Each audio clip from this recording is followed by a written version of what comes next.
नमस्कार। स्वागत है आपका इंडिया साइंस चैनल के इस खास कार्यक्रम में जिसका नाम है कोरोना को हराना है। कोरोना के खिलाफ 100 करोड़ से ज़्यादा वैक्सीन देश में लगाई जा चुकी हैं। कोरोना के मामले भी अब काफ़ी कम हो गए हैं, लेकिन हमें ये नहीं भूलना चाहिए कि कोरोना अभी खत्म नहीं हुआ है और इसीलिए इस वक्त लापरवाही हमें महंगी भी पड़ सकती है। अब आने वाले समय में किस तरह से हमें कोरोना के खिलाफ अपनी लड़ाई जारी रखनी होगी, इस पर बात करने के लिए आज हमारे साथ मौजूद हैं अखिल भारतीय आयुर्विज्ञान संस्थान यानी एम्स भोपाल के डायरेक्टर और CEO doctor Sarman Singh. Doctor साहब, बहुत बहुत स्वागत है आपका इंडिया साइंस चैनल पर। नमस्कार। डॉक्टर साहब, देश में 100 करोड़ वैक्सीनेशन का आंकड़ा हमने पार कर लिया है और देश में इस वक्त काफ़ी तेज़ी से वैक्सीनेशन किया जा रहा है। साथ ही ऐसे लोगों की संख्या भी काफ़ी है जिनको एक बार संक्रमण हो चुका है, यानी प्राकृतिक रूप से जो एंटीबॉडीज़ बनती हैं वो उनके अंदर होंगी। अब ऐसी स्थिति में कोरोना के खिलाफ हमारी लड़ाई किस तरह से आगे जारी रखनी होगी? जैसा कि बिल्कुल आपने सही कहा कि कोरोना अभी हमारे बीच है, गया नहीं है, हम सभी जानते हैं। और हम ये भी जानते हैं कि हमारे पड़ोसी देशों में जैसे थाईलैंड है, रसिया है, या रोमानिया है, या जो ईरान है, इनमें मल्टीपल वेव्स आ चुकी हैं। अगर हम ईरान की बात करें तो उसमें 5वीं वेव आई हुई है। यूके की बात करें, वहाँ 4th वेव आई हुई है। रसिया में भी तीसरी वेव आई हुई है। तो इस तरह से कोरोना, बिल्कुल सही कहा आपने कि कोरोना अभी गया नहीं है, हम लोगों के बीच में है। लेकिन इसके साथ ही साथ ये बहुत इम्पोर्टेंट है और हर्ष का विषय है, जो एक ऐतिहासिक स्टेप भारत ने हासिल किया है, जिसमें हम लोग 100 करोड़ से ज़्यादा लोगों को वैक्सीन लगा चुके हैं। हालाँकि ये बात सोचने वाली है और हमको इस बात का ध्यान भी रखना है कि ये जो 100 करोड़ लोग हैं, इनको सिंगल वैक्सीन लगी है। इनमें से लगभग 30 करोड़ लोग ऐसे हैं जिनको दोनों वैक्सीन लग चुकी हैं। तो कहने का तात्पर्य ये हुआ कि लगभग 70 करोड़ लोग ऐसे हैं जिनको अभी दूसरी डोज़ देनी है। तो हम ये कह सकते हैं बड़े प्राइड के साथ कि और स्वाभिमान भी होता है ये सब कहते हुए कि लगभग ऐसे लोग जो 100 करोड़ वैक्सीन ले चुके हैं, उनमें हमको ये तसल्ली भी होती है, हम अभिवादन भी करते हैं, चाहे वो लीडरशिप हो, चाहे हमारे फ्रंटलाइन वर्कर्स हों या हमारे स्वास्थ्यकर्मी हों, सबके लिए। लेकिन इस अभिनंदन के साथ-साथ हम सब लोगों को आगे भी इसी तरह से काम करते रहना पड़ेगा, बिकॉज़ हम कह सकते हैं कि एक किताब का पहला अध्याय पूरा हमने कर लिया है, लेकिन दूसरा अध्याय हमारे आगे हमें लिखना अभी बाकी है। और ये अध्याय होगा कि जो रिमेनिंग, जो बचे हुए 70 करोड़ लोग हैं, इनको भी जल्दी से जल्दी हम वैक्सीन दे दें। आपने जहाँ तक सवाल कहा कि जो नेचुरली जी। स्वतः जो इन्फेक्ट हुए हैं, उनमें भी एंटीबॉडी हो गई, बिल्कुल सही बात है। ये भी देखा गया है, स्टडीज़ पब्लिश हुई हैं और देखा गया है कि जो स्वतः इन्फेक्ट होते हैं या जो संक्रमित होते हैं, उनमें एंटीबॉडी का लेवल वैक्सीन से एंटीबॉडी बनने से भी ज़्यादा उनका लेवल होता है। जी। तो नेचुरल इन्फेक्शन जिनको हुआ है, उनमें बहुत अच्छी बात है और उनको अगर सिंगल वैक्सीन लग गई और उसके बाद इन्फेक्शन हुआ है, जैसा कि हम जानते हैं कि सिंगल वैक्सीन प्रोटेक्शन उतना नहीं देती, जितना कि दोनों डोज़ लगने के बाद होता है। जी। तो इसीलिए जैसे लोग वो ऐसे लोग जिनमें सिंगल डोज़ लग गई है और उसके बाद इन्फेक्शन हो गया, तो उनमें हम ये प्रिज़्यूम कर सकते हैं, हम मान सकते हैं कि उनमें एंटीबॉडी का अब बहुत अच्छा लेवल हो गया होगा और वो प्रोटेक्टेड होंगे। लेकिन इसके साथ ही साथ हम ये ज़रूर बताना चाहेंगे कि जिनको वैक्सीन अगर नहीं लगी है और इन्फेक्शन भी हो गया है, तो उनको आगे आकर वैक्सीन लगवा लेनी चाहिए, बिकॉज़ उनके लिए ये नेचुरल इन्फेक्शन और सिंगल वैक्सीन के बाद ये दूसरी वैक्सीन हो जाएगी, जो अच्छा एंटीबॉडी रेस्पॉन्स देगा। तो सब क्या ऐसी स्थिति में अब आपको लगता है कि इस बात की संभावना है कि एक बार फिर से कोरोना के मामलों में बढ़ोतरी हो सकती है या फिर कोरोना की एक और लहर देखने को मिल सकती है? जी, ये बिल्कुल देखिए हमारा हम पुराने अनुभव से हम ये कह सकते हैं कि यूके जैसे देश और रसिया जैसे देश, जहाँ पर लगभग 60% लोगों को वैक्सीनेट ऑलरेडी कर चुके थे, डबल डोज़ दे चुके थे, लेकिन उनको फिर भी ब्रेक थ्रू इन्फेक्शंस हुए हैं, तो बिल्कुल हो सकते हैं।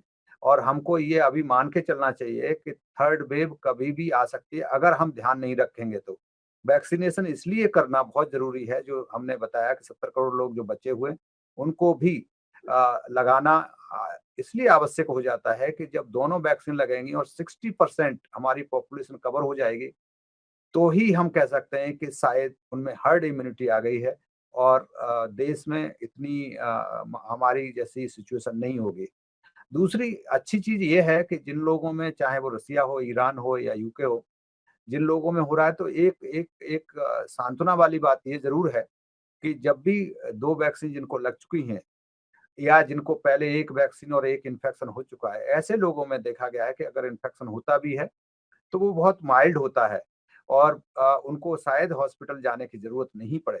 लेकिन इसके साथ ही साथ एक बहुत बड़ा राइडर ये भी है कि अगर किसी कारण से, जिस तरह से हमने म्यूटेशंस देखे, बहुत सारे म्यूटेशंस हुए पिछले साल और इस साल, उसी तरह से अगर कोई नया म्यूटेंट आ गया, तो हो सकता है कि ये हमारी दोनों वैक्सीन और नेचुरल इन्फेक्शन जिसकी हम बहुत अच्छी एंटीबॉडी लेवल की बात कर रहे हैं, शायद वो भी प्रोटेक्टिव ना हो पाएँ।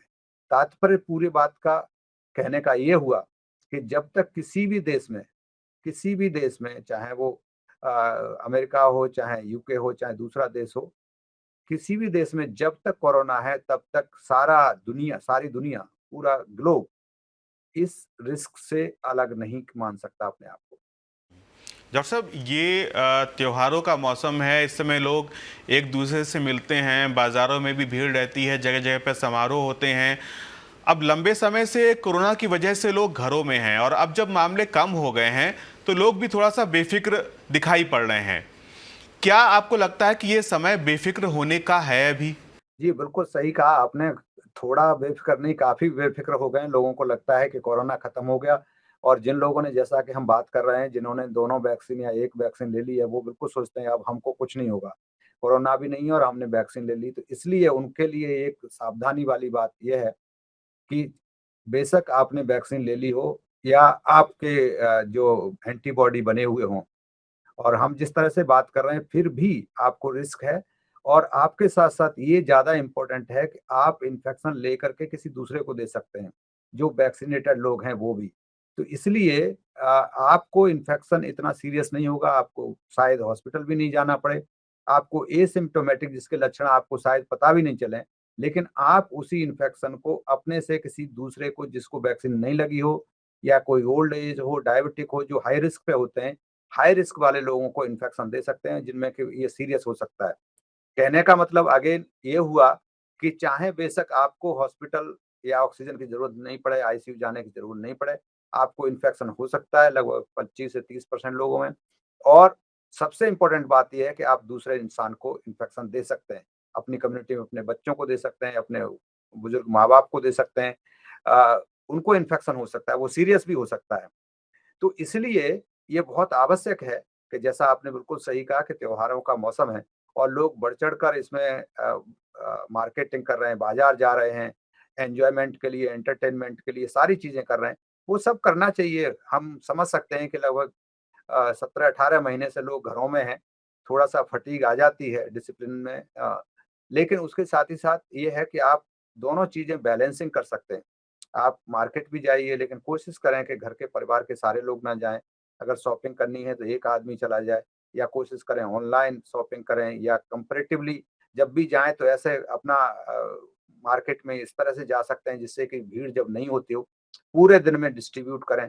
हम देख रहे हैं कि सब्जी मंडियों में एकदम 2-3 घंटे की सब्जी मंडियाँ चलती हैं और उसमें सबसे ज़्यादा भीड़ देख रहे हैं, चाहे वो मेट्रोपॉलिटन सिटीज़ बॉम्बे, पुणे, दिल्ली या दूसरी जगह हों, या कोई दूसरी चीज़ें हों। हम देख रहे हैं ट्रैवल भी बहुत ज़्यादा हो गई है और ट्रैवल के साथ-साथ जो फंक्शंस जो हैं, गवर्नमेंट ने भी काफ़ी सारे अलाउ कर दिए हैं, लेकिन ये चीज़ें होते हुए भी आप अपना ख़्याल रख सकते हैं और वो रख सकते हैं, आप मास्क पहन के रखें, फिजिकल डिस्टेंसिंग ज़रूर मेंटेन रखें, एंड जब भी बाहर से आएँ, तो जैसा हम पहले करते थे, उसी तरह से उस चीज़ को नहीं छोड़ें, जिसमें कि हैंड हाइजीन है, हाथों को धोकर घर में जब भी आएँ, और कोशिश करें कि अपने घर के दरवाजे चारों तरफ खुले रखें अभी भी, और ख़ास तौर से जब आप आएँ, तो इस चीज़ का ज़रूर ध्यान रखें, कोई घर में नया गेस्ट आया है, तो उसका ध्यान रखें कि उसके बहुत पास जाकर के या बात ना करें, और कोशिश करें कि आमने-सामने जब भी आप बात करें तो फेस टू फेस बात, थोड़ा-सा डिस्टेंस से बात करें। डॉक्टर साहब, ये बात कही जा रही है कि त्योहारों के मौसम में ये खतरा है कि हो सकता है मामले बढ़ जाएं। मैं आपसे ये जानना चाहता हूं कि अगर मान लीजिए ये त्योहारों का मौसम निकल जाता है और मामले नहीं बढ़ते हैं, तो क्या उसके बाद फिर ये हम कह सकते हैं कि अब मामले नहीं बढ़ेंगे? देखिए, ये जैसा मैंने कहा और मैं बार-बार रिपीट करूँगा उसी चीज़ को, कि दुनिया के किसी भी देश में जब तक कोरोना है, तब तक हमको अपना संयम जो हम बरत रहे हैं लगभग 17-18 महीने से, उस संयम को नहीं छोड़ना है। और किसी भी देश से एक देश से दूसरे देश में कोरोना को या इस तरह की महामारी को आने में जो इन्फेक्शियस डिजीज़ होती हैं, इनको आने में ज़्यादा टाइम नहीं लगता। ट्रैवल जितने भी रेस्ट्रिक्शंस थे वो भी धीमे-धीमे खुलते जा रहे हैं। तो उसी तरह से जिस तरह से कि 2019 के दिसंबर और 2020 के जनवरी में सारी दुनिया में चाइना से कोरोना फैल गया था, उसी तरह ये टाइम नहीं लगेगा। जब भी आएगा तो बिल्कुल विद इन नो टाइम ये किसी भी देश में नए देश में जा सकता है और दुनिया में फैल सकता है। एंड यू नेवर नो कि नया कोई म्यूटेंट आ जाए और वो सारा हैवोक दोबारा क्रिएट कर दे। तो जब तक हमको वेट करना है और संयम रखना है और कंप्लेसेंसी को हमें नहीं आने देना है, जब तक हम सारा ग्लोब मीन्स दुनिया के सभी लोग लगभग 60% वैक्सीनेट ना हो जाएँ डबल डोज़ से और कोरोना सारी दुनिया में जब तक कम ना हो जाए या खत्म ना हो जाए। डॉक्टर साहब, अब ठंड का मौसम शुरू हो रहा है और बहुत से लोगों को फ्लू या इन्फ्लुएंजा का इन्फेक्शन होता है और इसकी वजह से लोगों की इम्यूनिटी भी कम हो जाती है। क्या ऐसे समय में जब इम्यूनिटी कम है, तब कोरोना जैसी इन्फेक्शन होने का खतरा ज़्यादा होता है? जी, बिल्कुल सही कहा आपने। ये बिल्कुल जब भी कोई इन्फेक्शन जिसको कहते हैं 2 तरह का इन्फेक्शन है, 3 तरह का इन्फेक्शन जैसे कि फ्लू है या दूसरे जो सीज़नल वायरल डिजीज़ेज़ हैं, वो इन दिनों में इंडिया में होती हैं। तो उसके साथ-साथ ऐसे लोगों में अगर कोई इन्फेक्शन कोरोना का हो जाएगा तो सीरियस हो सकता है। लेकिन इसीलिए मैं बार-बार एम्फसाइज़ कर रहा हूँ आपके माध्यम से और मैं हमेशा कहता हूँ कि मास्क एक ऐसी चीज़ है, जो आपको ना कोरोना से बचाएगी, बल्कि आपको फ्लू से बचाएगी, कॉमन कोल्ड के दूसरे वायरस से जो उनसे बचाएगी और ट्यूबरकुलोसिस से भी बचाएगी। तो मास्क आपको एक इंडिविजुअल प्रोटेक्शन तो देता ही देता है। इसके साथ ही साथ मैं हमेशा कहता हूँ कि इसको सोशल वैक्सीन है, सामाजिक वैक्सीन है, जिससे मास्क सभी पहनेंगे तो अपना बचाव कर सकते हैं, समाज का बचाव कर सकते हैं, अपने परिवार का बचाव कर सकते हैं और दुनिया का बचाव कर सकते हैं। जी। डॉक्टर साहब, जैसे ये फ्लू या इन्फ्लुएंजा का जो वायरस है वो ठंड के मौसम में फैलता है। क्या कोरोना वायरस को लेकर भी ऐसा कुछ कहा जा सकता है कि ठंड के मौसम में इसके फैलने की संभावना ज़्यादा है? नहीं, ये जो पहले कुछ लोगों में जब 2020 में जब ये आया था तो लोगों का मानना था कि शायद ऐसा होगा जो ठंडे कंट्रीज़ हैं उनमें ज़्यादा होगा, गर्म कंट्रीज़ में नहीं होगा। लोगों ने ये भी मान लिया था कि जून में हमारे यहाँ खत्म हो जाएगा और हम सभी जानते हैं कि जिस तरह से अप्रैल-मई में किस तरह से हैवॉक क्रिएट किया। तो ये जो हमारा अनुभव बताता है उसमें ऐसा लगता है कि इसका सर्दी से या गर्मी से कोई ज़्यादा प्रभाव नहीं होगा। डॉक्टर साहब, बच्चों का वैक्सीनेशन अभी शुरू नहीं हुआ है, जबकि स्कूल जो हैं वो कई जगहों पे खुल गए हैं। अब ऐसे में बच्चों को लेकर किस तरह की सावधानी बरतनी चाहिए हम लोगों को? जी, ये बहुत एक एक बड़ा आवश्यक सा प्रश्न है और इसके लिए जैसा कि हम सभी जानते हैं कि बच्चों का हर पेरेंट और हर स्कूल, हर सरकार और हम सभी चिंतित हैं कि बच्चों का करियर कहीं जिस तरह से हम सभी जानते हैं कि पढ़ाई किस तरह से स्कूल में जो होनी चाहिए वो नहीं हो पाई और हम सब ये भी जानते हैं कि जो गरीब लोग थे, बहुत सारे बच्चे जिनके स्कूल जाते थे वो उनके स्कूल छूट गए। तो ये सारी सरकारें और दुनिया में और जितने भी एजुकेशनिस्ट्स हैं, उनका भी मानना ये था कि जो स्कूल में पढ़ाई होती है ऑफ़लाइन जिसको हम कहते हैं, वो उसका कोई पर्याय नहीं हो सकता, उसका कोई दूसरा रूप उतना इफ़ेक्टिव नहीं हो सकता। तो इसलिए सारी सरकारों ने धीमे-धीमे जिस तरह से हम नंबर ऑफ केसेज़ कम हो रहे हैं, तो उस तरह से स्कूल खोल रहे हैं। लेकिन इसमें सारी जहाँ तक मेरी इन्फॉर्मेशन है सारी सरकारों ने सारे टीचर्स को बोला गया है या जो हॉस्पिटल में जो भी जितने भी कर्मचारी हैं उनको बोला गया है कि वो वैक्सीन दोनों ज़रूर लगवा के तभी उनको ड्यूटी पर लिया गया है और पेरेंट्स हम देख ही रहे हैं कि पेरेंट्स अगर हो जाएँगे तो इसीलिए मेरा हमेशा मानना है कि अगर एडल्ट भी 60% एडल्ट अगर वैक्सीनेट हो जाते हैं तो ऑटोमेटिकली बच्चों को वो प्रोटेक्ट कर सकते हैं। ये बात सही है कि अभी बच्चों की वैक्सीन प्रैक्टिस में नहीं है, रोल आउट नहीं हुई है। हालाँकि डीसीजीआई ने जो उनका इमरजेंसी यूज़ के लिए जो हमारी इंडिजिनस वैक्सीन है जायडस की, उसको अलाउ कर दिया है और वो एक डिवाइस से उसका इंजेक्शन लगता है। तो अभी उस पे बात चल रही है कि कॉस्टिंग क्या होगी, कैसे कितनी मैन्युफैक्चरिंग होगी और बिकॉज़ उसकी 3 डोज़ भी देनी है और एक ऑर्डिनरी सिरिंज और नीडल से नहीं देनी है, उसको एक अलग से उसका क्विक जो एक नीडल आती है, जो उस तरह से देती है। तो ये सारी चीज़ें अभी जो वर्कआउट हो रहा है जी। और मुझे लगता है शायद नवंबर एंड या दिसंबर तक शायद हो पाएगा। जी। डॉक्टर साहब, आमतौर पर ये देखा जाता है कि बच्चों की इम्यूनिटी जो है वो बड़ों के मुकाबले में थोड़ी बेहतर होती है। अब ऐसे में अगर सर्दी के मौसम में बच्चों को सर्दी जुकाम जैसे लक्षण हो, तो क्या उसका इलाज आम सर्दी जुकाम की तरह ही करना चाहिए या फिर कोरोना की जांच भी करवानी चाहिए? जी, आपका जो बिल्कुल आपका जो आपने बताया है वो पार्शियली बिल्कुल सही है। बच्चों में भी 2 कैटेगरी होती हैं, जो बहुत छोटे बच्चे होते हैं, टोडलर जिनको कहते हैं 2-3 साल के से कम के जो बच्चे होते हैं, उनकी इम्यूनिटी ऑन द कॉन्ट्ररी कम होती है। लेकिन जैसे-जैसे बच्चे ग्रो होते जाते हैं, तो एडल्ट जब एडोलेसेंट स्टेज में होते हैं, उस समय उनकी बेस्ट होती है। और उसके बाद धीमे-धीमे फिर 40 साल के बाद कम होना शुरू हो जाती है। तो अर्ली एज के जो टॉडलर जिनको हम कहते हैं 2 साल से छोटे बच्चे जो होते हैं, तो उनमें इम्यूनिटी कम होती है, तो इसलिए उनको ये देखा गया है कि उनमें जो इम्यूनिटी का यहाँ हम बात कर रहे हैं, लेकिन इन्फेक्शन की अगर हम बात करें, तो इन्फेक्शन में हम देख सकते हैं कि उनको जो जो भी रूटीन या जिनको सीज़नल हम वायरसेस कहते हैं, उनका अगर इन्फेक्शन होगा तो उनको ज़्यादा कोई एहतियात या उस तरह की करने की ज़रूरत नहीं है। उनको मास्क भी 2 साल से छोटे बच्चों को मास्क भी एडवाइजेबल नहीं है। लेकिन उनमें यही है कि परिवार बहुत ज़रूरी है कि उनके परिवार की किस तरह से अपने आप को वो प्रोटेक्ट कर रहे हैं। तो उसमें वैक्सीनेशन लगाना है और जितने भी एडल्ट हैं, एडोलेसेंट हैं, वो भी सभी अपने आप को वैक्सीनेट करा लें। जैसे 12 से उम्र ज़्यादा वालों को ऑलरेडी लगना जा रही है और 18 साल से ऊपर वालों को तो लग ही रही है।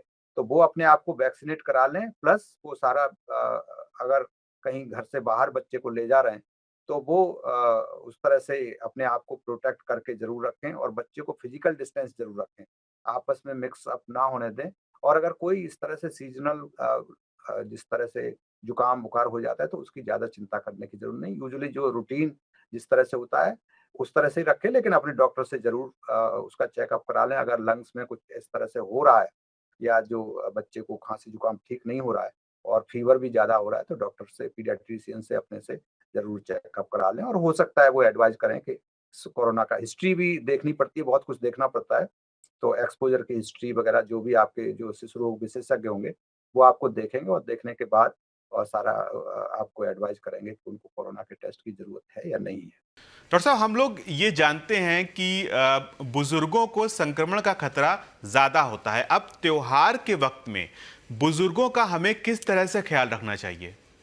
जी, बिल्कुल सही कहा आपने। जैसा कि हम चर्चा कर रहे हैं कि बुज़ुर्ग जो होते हैं, जो ओल्ड एज होते हैं 60 एंड 60 के अबव जो होते हैं, उनका उनकी इम्यूनिटी काफ़ी वो जिस तरह से एज हमारी बढ़ती है, तो उस तरह से हमारी इम्यूनिटी कम होती जाती है। और जैसा कि मैंने शुरू में ही कहा, आपके प्रश्न के जवाब में मैंने कहा कि जो चाहे वैक्सीनेट हो गए हैं या नहीं भी वैक्सीनेट हुए हैं, दोनों को ही प्रोटेक्शन दूसरों को अ, इन्फेक्शन ना हो इस चीज़ का ध्यान रखते हुए रखना है। और इसीलिए हमारा मानना है कि वैक्सीनेशन अपने लिए तो ज़रूरी है ही है, लेकिन दूसरों के लिए भी बहुत ज़रूरी है। उसी तरह से मास्क अपने लिए ज़रूरी है, दूसरों के लिए भी ज़रूरी है।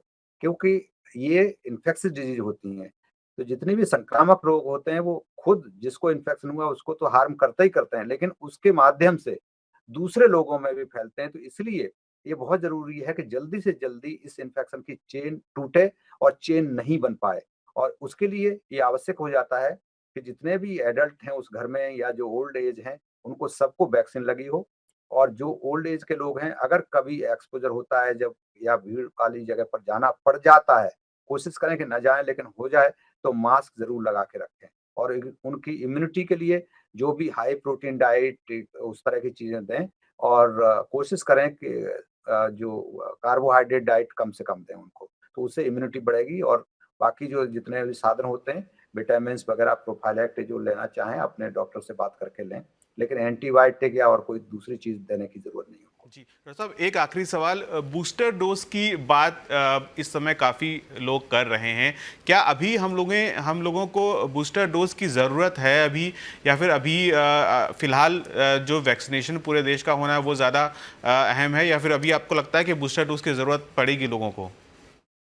जी, बिल्कुल, आपने इनफैक्ट आपने प्रश्न में ही उत्तर दे दिया, बहुत आवश्यक है ये, बहुत सारे लोगों में ये क्वेश्चन पूछा जाता है और इसका बिल्कुल सही उत्तर यही है कि अभी देखिए डायरेक्टर जनरल डब्ल्यूएचओ के वो भी इस बात को कहते आए हैं और जितने भी जो इस तरह के हम लोग हैं, तो हम लोगों का हमेशा मानना ये है कि इक्विटेबल डिस्ट्रीब्यूशन हर चीज़ का ज़रूरी है। कुछ देश हम देखते हैं जहाँ पर कि सिंगल वैक्सीन भी नहीं लगी है क्योंकि उनके पास अवेलेबल नहीं है। तो वो दूसरे देशों से आसार रख रहे हैं उनको डोनेशन के लिए या खरीदने के लिए। तो शुरू-शुरू में बहुत सारे कंट्री ऐसे थे जो लेना चाहते थे, पैसा भी देना चाहते थे, लेकिन वो उनकी अपनी खुद की मैन्युफैक्चरिंग नहीं थी, तो वो वैक्सीन नहीं मिली। तो अभी सारी दुनिया को बिकॉज़ डब्ल्यूएचओ एक कंट्री के लिए नहीं, वो सारी दुनिया के लिए होता है। और जैसा मैंने बार-बार बताया आपको कि ये संक्रामक रोग होते हैं, ये कंट्री स्पेसिफिक नहीं होते, ये दुनिया के लिए कभी भी एक कंट्री से दूसरी जगह जा सकते हैं। तो इसलिए प्रायोरिटी इस समय सारी दुनिया की ये है कि कम से कम 1 वैक्सीन सब लोगों को लग जाए, उसके बाद सब लोगों को 2 वैक्सीन लग जाएँ, उसके बाद सोचा जाए कि बूस्टर डोज़ देनी है कि नहीं देनी है। और मुझे नहीं लगता कि भारत को अभी बूस्टर डोज़ के विषय में सोचना चाहिए। हमारा जैसे मैंने बताया कि दूसरा अध्याय, पहला अध्याय हमने खत्म कर दिया।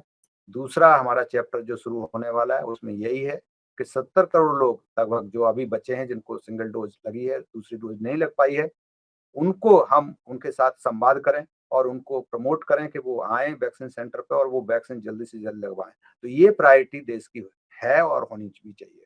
जी डॉक्टर साहब, बहुत बहुत धन्यवाद हमारे साथ जुड़ने के लिए और इतनी उपयोगी जानकारी हमारे साथ साझा करने के लिए। तो कोरोना को हराना है कि आज के एपिसोड में इतना ही। अगले हफ्ते हम फिर हाजिर होंगे। तब तक आप कोविड अनुरूप व्यवहार का पालन करते रहिए, वैक्सीन ज़रूर लगवाइए और विज्ञान से जुड़े रोचक कार्यक्रमों और विश्वसनीय जानकारियों के लिए देखते रहिए इंडिया साइंस चैनल। नमस्कार।